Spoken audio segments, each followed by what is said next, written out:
If you're a manager, your job really just boils down to one thing: getting results. But here's the catch. It's not by doing all the work yourself. The real job is to get results through other people. And you know what? The only way that actually works is by building strong, trusting relationships. It's the foundation for everything, and that's exactly where we're going to start. So, does this sound familiar? You're a mid-level manager, and you feel, well, stuck. Leadership is pushing for big results, but your team has its own challenges, its own dynamics. You're the person in the middle, the bridge, and some days it feels like you're being pulled in a million different directions at once. How on earth do you manage that? Okay, so let's get back to basics. What are your core responsibilities as a boss? It's really about three things: guiding your team, building a great team, and of course, achieving results. But look at what's right there in the center of it all: relationships. See, they're not some fluffy, nice-to-have. They are the engine that drives everything else. Without trust, you can't give guidance that lands, you can't build a team that clicks, and you definitely won't get the results that you need. Now this is where so many of us get it wrong. We think building good relationships just means being liked. So we focus on being nice instead of being clear, especially when the feedback is going to be tough to hear. But this instinct, even though it comes from a good place, is a total trap. Let's walk through a real-world example of how this can go so wrong. Okay, let's invent an employee. We'll call him Bob. His manager, trying to be a good, empathetic boss, just avoids the tough conversations. She accepts Bob's work even when it's not up to snuff. But that silence doesn't create peace. No way. Instead, all that unspoken frustration just sits there and festers. And pretty soon, the manager starts to see Bob as the problem, which makes having a calm, productive conversation later almost impossible. And here's the ripple effect. The manager's silence sent a huge message to the entire team. They saw the poor work being accepted, so what did? They started picking up the slack, staying late to fix Bob's mistakes. But that's not sustainable, right? Before long, the team's best people started to burn out, and their own work quality started to drop as morale just completely crumbled. And here it is, the final scorecard for that nice approach.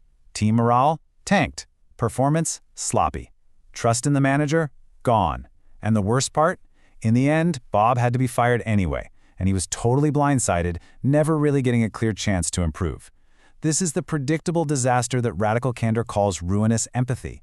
It feels kind in the moment, but it's actually pretty cruel in the long run. So if just avoiding the truth is so damaging, what's the alternative? Well, this brings us to the Radical Candor framework. And it's a really simple but incredibly powerful model for communicating way more effectively, especially when things get tough.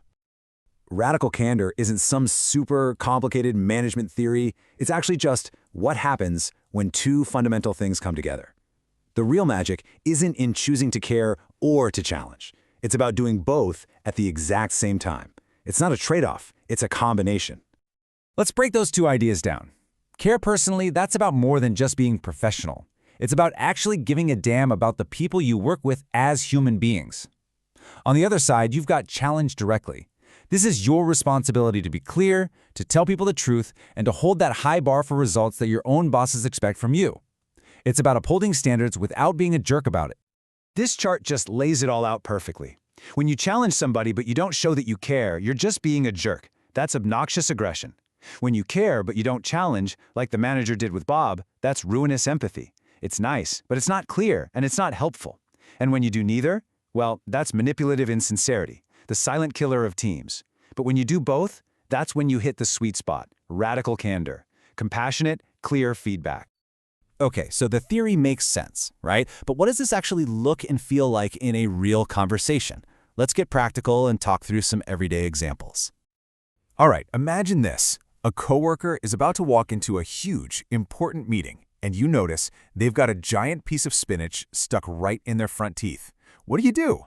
This simple little test is the perfect, low-stakes way to understand the 4 quadrants. Think about it. If you stay quiet just to avoid a brief, awkward moment for yourself, you're not actually helping them. You're letting them go get embarrassed in front of a whole room of people. That is ruinous empathy. Radical candor is just pulling them aside and whispering, "Hey, you've got spinach in your teeth." It might feel a little weird for 2 seconds, but you've solved the problem because you actually care about them.